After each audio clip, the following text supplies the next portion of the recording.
How Mother Nature Was Born by Emma Metallic. What I'm going to talk about is a little girl just like me. Her name was Sigui, which means spring moon. Sigui had long black hair. She always kept it in a braid. Her mother always made her own clothes out of moose skin. Sigui always made her own moccasins out of deer skin. Her eyes were light brown, and she was just in between of quiet and loud. While she was walking down to the river, because there weren't any cars, Sigui spotted a little Gypchich.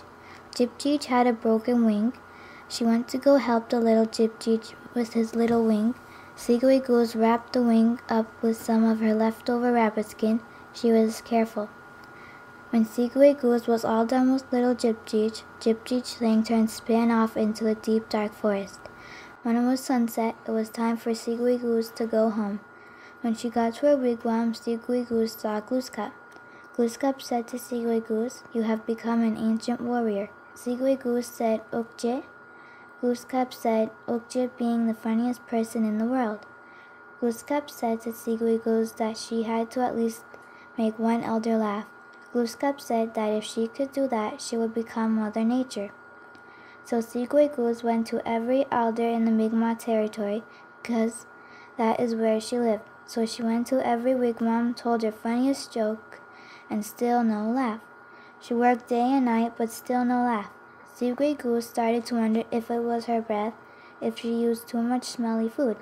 Sigui was wondering if she should give up, but she told herself, "Do you want to be Mother Nature or what?"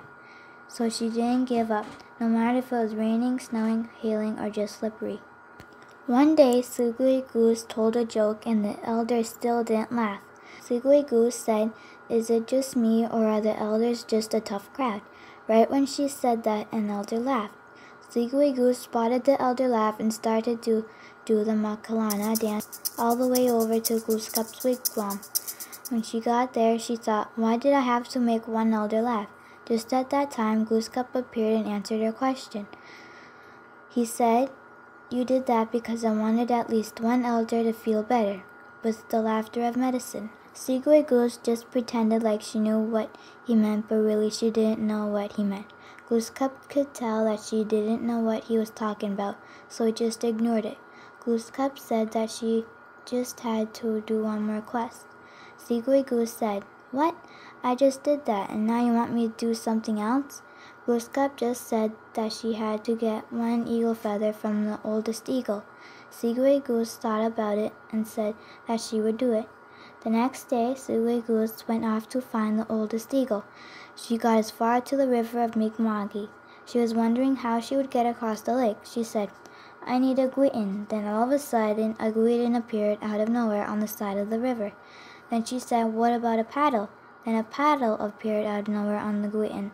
Then she said, "Can I have a smoothie?" But nothing appeared. Oh well, it was worth a shot, she thought. So she got in the guitin and started to paddle across the lake. She made it across. When she got off the guitin, it started to swirl, and all of a sudden it magically disappeared. Sigui got a bit scared. So she started to go up the mountain to the eagle. She started on a path to a rock that said, "The oldest eagle this way." She followed the path. It took her days and nights just to get up to the top. When she was at the top of the mountain, she asked Eagle for an eagle feather. He said, "Sure, but you have to answer this riddle." Sigui asked what was the riddle. Eagle said, "Who was powerful and magical and is very respectful towards anything?" Sigui said, "Glooskap." Eagle said, "Correct." So he gave her a feather. Sigui took the feather and put it in her leather bag. Just when she put the feather in her bag, a swarm of blossoms came and picked Sigui up. The blossoms carried her all the way to Glooskap's wigwam. Glooskap said, "Congratulations, you completed all of your assignments, so now you can have your own crown of Mother Nature." Sigui was so excited that she got to be Mother Nature. She jumped up and down and sang, "I get to be Mother Nature, I get to be Mother Nature." So whenever it's raining out, Sigui is crying. Whenever it's a beautiful day out, Sigui is joyful or happy. That's the end of the story of how Mother Nature was born. The end.